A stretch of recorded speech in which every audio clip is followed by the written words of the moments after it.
www.ibm.com/APIM.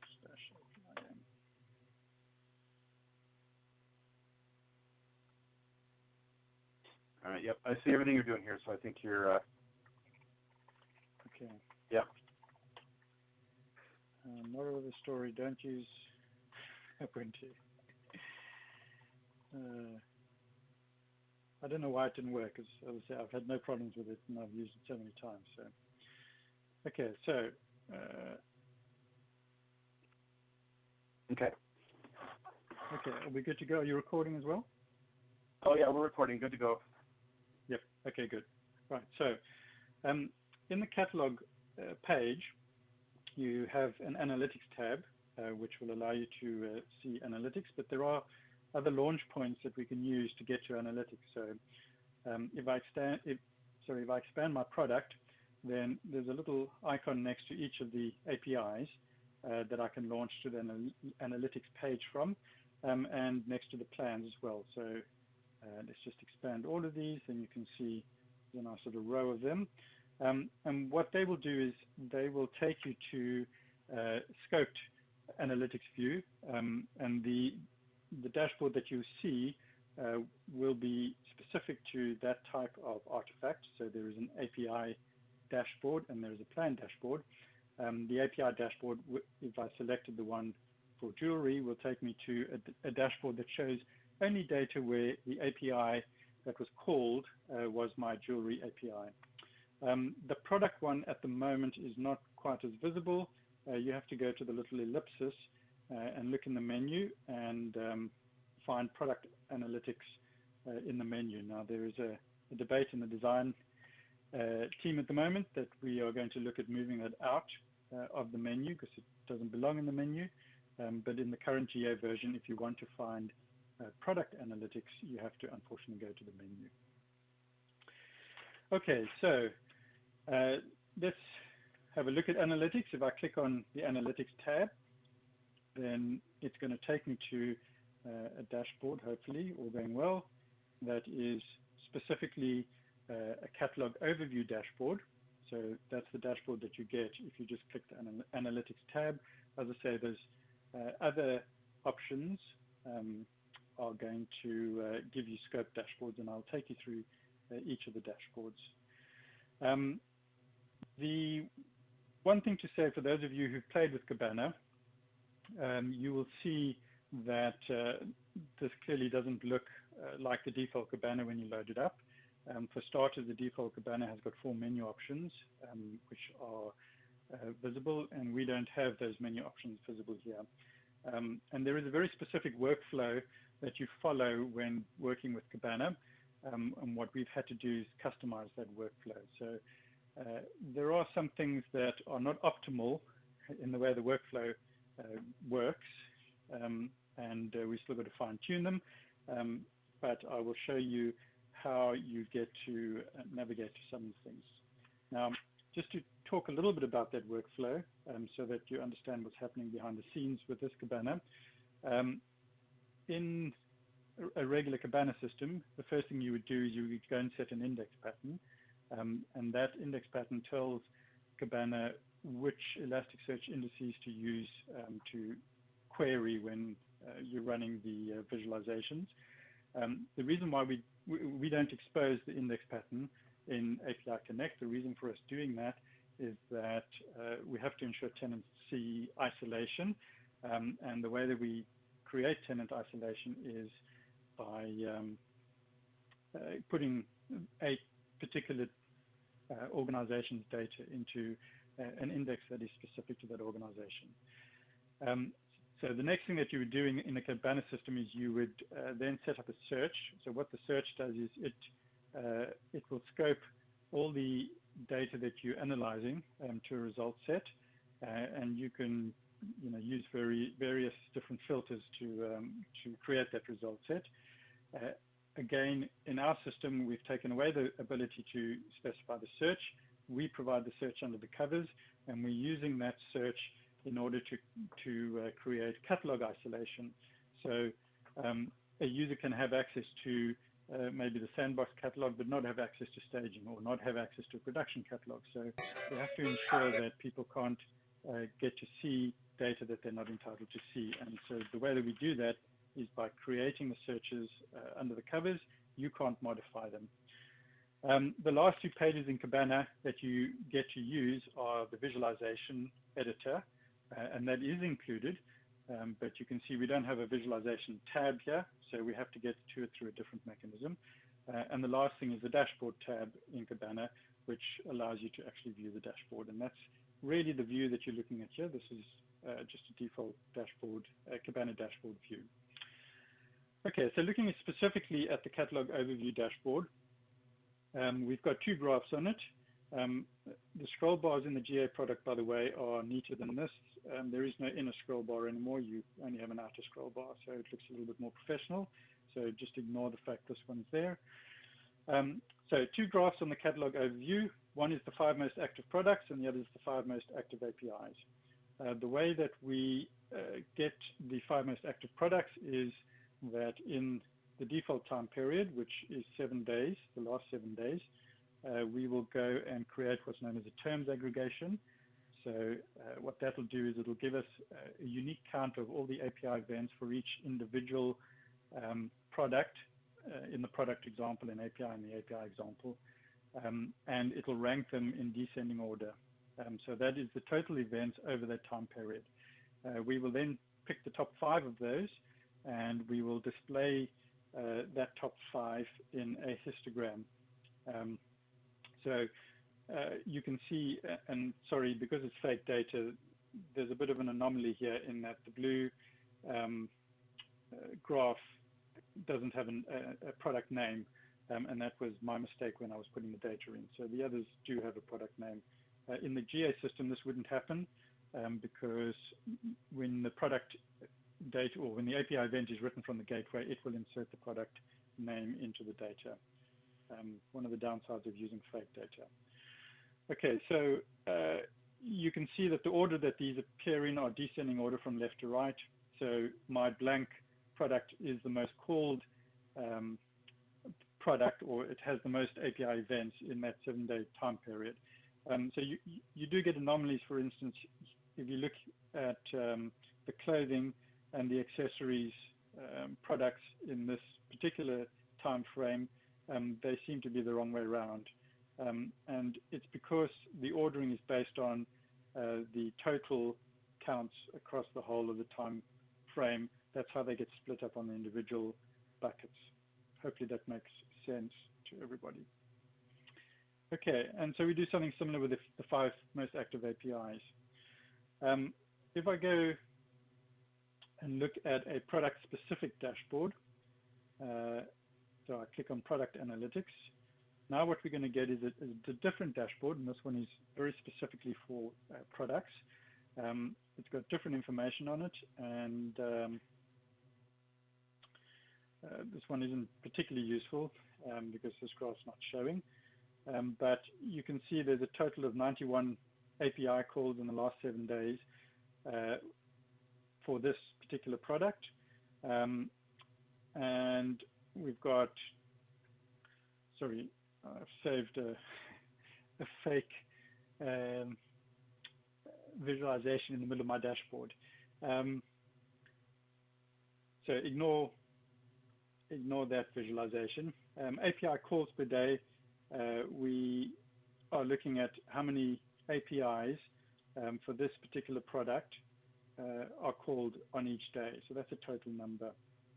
And unfortunately, I don't have number of apps per plan in this example. What I can quickly do is see if one of the others will give us some data. So let's try the surfboards one.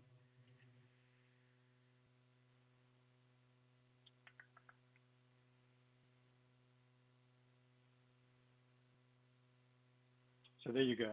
So the apps per plan, the way that it works is the inside of the pie are the plans. So you can see I've got 2 plans here, online shops and surf shops, and the outside are the APIs that make use of the plan. So I've got the surfing API, the holidays API, and the Rockster API. And you can see these two, the Rockster and the holidays API are part of the online shops plan, and the surfing API is part of the surf shops plan. Oh, sorry, apps, I should say.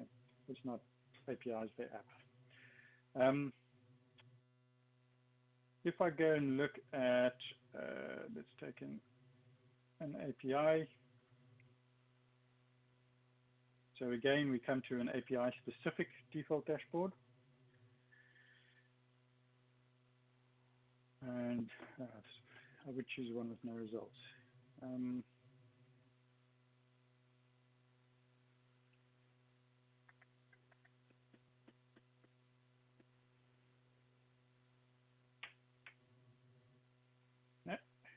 Oh, I know what the problem is. So again, this is a data anomaly. Excuse me for 1 second. Just a little cheat so we can get some data in the graphs. Okay, there we go. Okay, so status codes, we can see all the 200 OKs and various others. These are all error codes. So these are ones that are not 200 and 300. In other words, anything with a 4XX and 5XX will be in there. We've got minimum, average, and maximum response times, and that's in milliseconds. And then we've got a response time graph, which is a histogram over the time period. Down the bottom here, and number of times the API is being called. And we've got the calls per day. Actually, this metric doesn't look right. So, oh no, it could be right. So that's an API dashboard, and then if we look at the plan dashboard, sorry, going to the wrong place.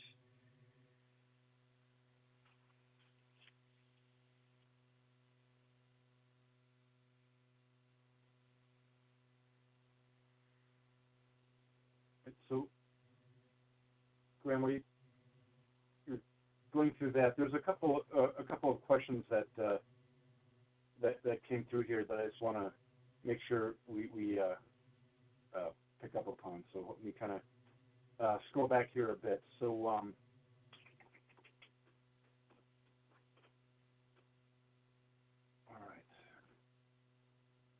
right. So one question from as you got started here. So when you mentioned that, so did we actually separate analytics and metrics? So you're using Kibana for analytics and Beats for metrics. Is that statement correct? So no. So what Beats is used, Beats is a data collector.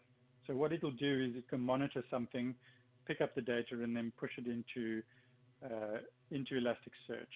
Kibana is a visualization engine. So it allows you to create visualizations which are effectively graphs and dashboards. So they are two very different things. What we are going to use Beats for is, at the moment, if you look at the management node, we've got some custom code running in it that runs, as I say, I think the frequency is every 30 seconds. And it goes and collects CPU time, memory usage, and disk usage, and it writes an event, a monitoring event to Elasticsearch.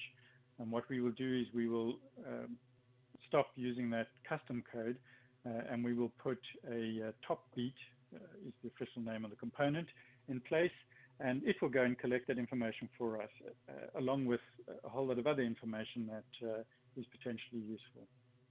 So as I say, they're very, very different in what they do. Kibana is purely about creating graphs and visualizations on the data itself. Okay. Another question was asked about, can we capture operational analytics on the node APIs like StrongLoop does? So is this an API view here, or can we actually see what microservices we have running on the node runtime? So I have to think. Can you run through that question? Is that a question on the chat, Mike? It is, yeah. So, Dennis, if you can just do a *1 real quick. It's a good question. I just want to make sure I get it right. Yeah, so it's, yeah, you went by it. Yeah, this is Dennis. Do you hear me? Yeah, I can hear you. Yeah, Strong Process Manager provided capability in StrongLoop to provide operational metrics on a StrongLoop Node.js applications that we're running. And I was just curious if we're going to provide any kind of capabilities around that going forward with API Connect so that we can report operational metrics, CPU time, memory, Node.js loop count, and so forth. That strong. Right. Okay. Yep. Okay. So I understand what you're asking now. It really so there is unless we collect that data on the gateway, and at the moment the edge gateways don't actually accumulate that data. We are not going to be able to do it. In terms of what information we will be getting from Strong Loop, we can certainly get Strong Loop to feed information like that into Elasticsearch, and then we can look at doing visualizations on it. So the short answer is no. As things currently stand, you can't do that. You can't look at CPU time. The only thing that you can look at is stuff like response times. In other words, the stuff that was in the analytics in previous versions. We haven't really augmented that data in any way, but we certainly are going to be looking to do that in the future. But it is really... sorry, Graham, this is Arif. I was just going to quickly respond that is a roadmap item, right? So the analytics engine you see is about API invocations. What Dennis is asking about is runtime monitoring of the node runtime in itself and the applications and microservices running within them, right? So the cloud management console, which is not what you're showing, has that kind of data, and obviously we do plan to extend that, right? From a Indeed, we do. And the way that we're going to extend that is when we put the Beats packets, the Beats component into the nodes, then we can do that. I mean, the gateway already delivers, the gateway as in the edge gateway, already delivers more information to us than just CPU, memory, and disk usage. It does provide us with other information as well, which we're not exposing currently, but we will make available. But the management node doesn't provide us with very much, and we have the problem that we have extra services and collectives that have been put into our network now, which we need to gather data from. So the way that I see us going with that is we will put Beats onto all those servers, and we will accumulate information through Beats, feed it into Elasticsearch, and then make it available. But at the moment, it's not currently available. Okay, thanks. Yeah, that's exactly going through my head when you mentioned Beats as a data collector. That capability could certainly be there. Right. So we are down to the last few minutes, so I just want to make sure we get through as many questions as possible. Okay. So Graham, with regards to export capabilities, so in previous versions we had, the APIs to extract, we can save as a file. Is any of that functionality changed with API Connect? So the export REST API has not changed. You would still export API events scoped by provider organization and catalog.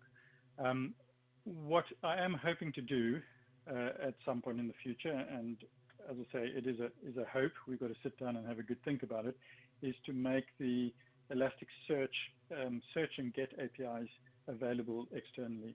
The reason for that is then it allows people to take advantage of the Elasticsearch DSL, that's the specific language for querying in Elasticsearch, to create more complex queries to pull data sets down. But that is very much a future item, and it's something we had in mind when we proposed going the route that we've gone. The other thing that we get a lot of is people asking if they can get the analytics data routing into their own systems, because a lot of customers tend to use things like Splunk. One of the advantages we have with Logstash is that because it is simply a log forwarder, we can put an output on Logstash that would forward any of the events that come into Logstash to any endpoint that we want to, and it will handle sending stuff to Splunk. Now that's not available in the product, but that's the kind of intent of where we hope to get to, so that if a customer comes along and says, I've got a system X and I actually don't want to use your analytics, I want to put the data into this one, that we give them the ability to actually configure it so that while we are the the collection point for those events, and they actually end up in some bespoke system that they want or custom system they want. Okay. All right. We have time for a couple more here. So we'll open up the line here. So if you want, if you want to take yourselves off mute using *1, please do go ahead. I know we lost a few minutes in between here, so just want to, Graham, if you've got a couple minutes to go over here. Yeah, I'm quite happy. I'm good, Mike. I mean, I think we should, we should kind of organize a follow-up session just to cover off the rest of it, because there is a lot. There's quite a lot more to show. It's quite powerful what the analytics can do now. And the other thing that's important, as I say, for those people that are used to Kibana or who have played with Kibana, it would be good to show how the workflow works in API Connect, because it is slightly different. Okay. Hey, Graham, is there a way you can actually back up and archive or maybe delete the data, the old data, like maybe older than a month or so? Okay, so there isn't currently. What we've done, though, is in this version is that we've actually started to use time-based indices in Elasticsearch under the covers. So we will create a new version of the index. I think we're doing it monthly. I can't remember what the time period is. But the intent behind that was to then easily make a facility available whereby you could delete old data. As far as backup and restore goes, we don't have backup and restore in the release in the GA version of the product. We do have a backup and restore solution. The way that we're going to manage that is through an SSH repository. So Elasticsearch has the concept of repositories, which you can define. We're going to allow a person to configure a connection to an SSH server, and then Elasticsearch will use that to take snapshots and to do restore. So we're actually using the snapshot and restore facilities built into Elasticsearch. Now, we were hoping to get that completed for GA. We've tested the code and it works really well. The part that we haven't done is how we actually expose it to customers. And currently we're looking at exposing it on the appliance command line in the same way that you do the backups of the API data. What we are really hoping to do is to get that completed in time for the migration process, because the migration has not gone into the GA product, I believe. It's coming shortly, and hopefully we will have the backup and restore ready to go. So and we're actually going to make it available on version 4, by the way, so that people can take a backup of their analytics data before they go through the migration process.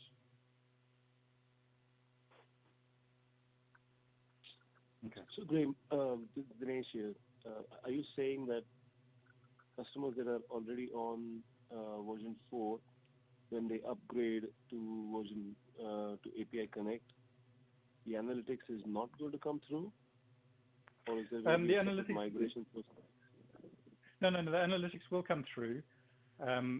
What we don't have at the moment is backup and restore on version 4 or version 5. Okay. But the thing that is good is that the migration process is non-destructive. So when we do the migration, we are creating essentially copies of the existing indices. So we take that data and we put it into an index with a different name. The only time that might be an issue is if they have very large data sets. Obviously, that might introduce some space issues. So we're going to have to, if we don't get the backup and restore in place in time, then we're going to have a careful think about what we do with that. Hi, Graham. This is Matt from the UK. I was just wondering, we had a number of PMRs with Royal Mail over the analytics page taking about 40 seconds to load 40,000 API calls. Is there anything on this new system that makes that a lot better? So certainly the analytics is a lot quicker. For Interconnect, we put a demo together, and Peter left the API call or the calls that we used to load it running for a few weeks. We had several 100,000 API events on that system, and Kibana was very, very responsive. we are hopeful that that's going to translate into the Royal Mail Group being happy with the response times as well. But you will see, when you work with the system, you will see that it is notably faster than the old system. Okay, great. One more quick one. In version 4, sometimes when you deleted plans or someone deleted an app or an API, there was still an identifier left in the analytics with some empty data. Yes. Is that gone away in the new system?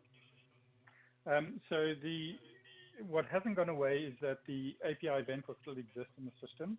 But what has gone away is that you won't get an ID. The reason for that is that we're pumping the data through Logstash, and as I said, we're actually augmenting the API event record by adding in the names to the actual API event record. So you won't get a situation where the user is seeing a whole ton of GUIDs. They will see names. Perfect. Thanks, Graham.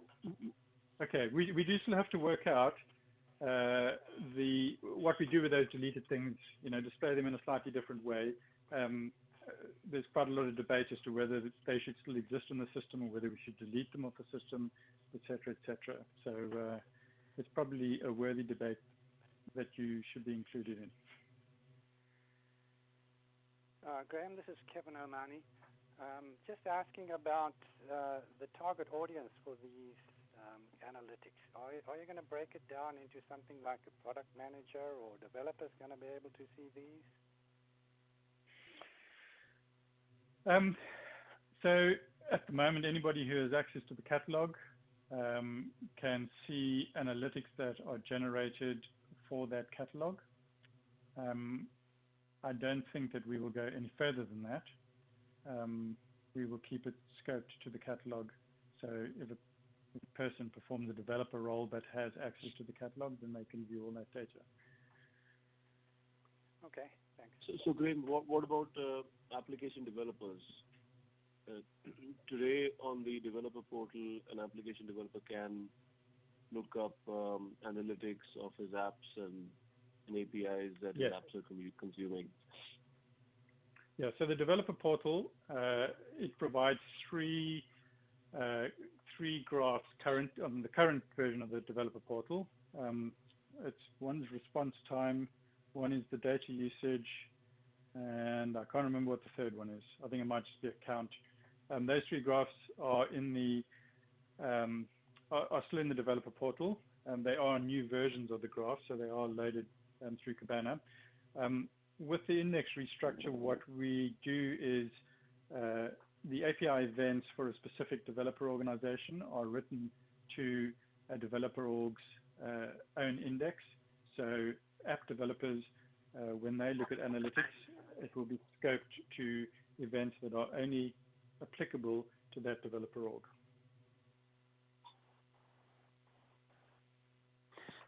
Hi, this is Carlos Souza. I have a question.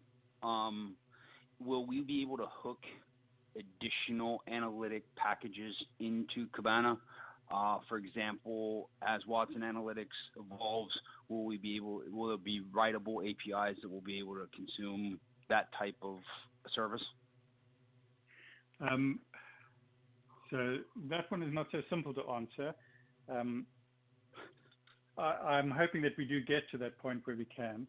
If you look at Kibana, it's actually a framework. Right. So Kibana isn't the only app that you can run in the Kibana framework. If you go to the Elastic website, you'll see they have a tool called Marvel. That is a Kibana application. They have a tool called Sense, which is a Kibana application. We could write our own Kibana application. There's one called Timeline as well, which lets you look at time series data. So the way that I see things going is certainly that we can write our own custom application that will allow us to tie together things like predictive analytics systems or Watson with data that is stored in API Connect. So the short answer is yes, but how it's going to work, it's still, I need some think time. Do we think that the extensions that you just mentioned, are those going to be extensions that we can use pretty much day one, or are those extensions that are going to be coming in fixed packs or the next releases? I guess what I'm asking is out of the box, can we extend Kibana to our needs? So out of the box, no, you can't. Okay. Okay. I mean, one of the things that we've had to do, because Kibana is not multi-tenant, we've had to really try and lock Kibana down. And what you will find is as we gain more and more experience with Kibana, we can then start looking at opening it up to do things. But, you get into the whole tenant isolation issue and the fact that the security model in API Connect is based on the catalogs. So if you have access to one catalog, doesn't mean to say you have access to the other catalogs in that organization. So we have to be mindful of that. So as I say, we've locked it down a lot in this release. What you may see is that we loosen some of those locks so that people can start to do more with it. But at this moment in time, the only way those things are going to get in there is if I put them in. Okay. So if we ran our own Kibana, we could technically do the exports from Cloudant for long periods of time and run it like a warehouse, correct? So what you can't do is, if you run your own Kibana, you can't connect to the API Connect. Right. We would connect to the Cloudant backend, and then using what you said about the time series being split out on the indices, we could technically do that on an indice basis. You would have to extract the data out of API Connect, and then put it into a different store, and then use Kibana, Timeline, whatever, to analyze it. Cool. Thank you. Okay. All right. We're a little bit over time, so Graham, definitely, I think a follow-up would be great. I'll see if I can, sync up with John or find something, one-off we can do to kind of just pick up where we left off. So, thanks for coming on today. Again, as we start to get our heads wrapped around API Connect, I know there'll be a lot of questions out there. Let's utilize the community. So it's new for all of us. So, as we have questions, let's use that so we can all benefit from the answers that are provided by others, whether they come from dev or offering management or what have you. So, let's utilize that community out there. It's good stuff. So, with that, I want to go ahead and again, thanks, Graham. Appreciate your time. Arif, thank you for helping out with questions on the chat here. And then this is the last session for today. So tomorrow we'll pick it up again, and then following the same sort of format. So thank you, and have a great day, great afternoon. Cheers. Thanks, Mike.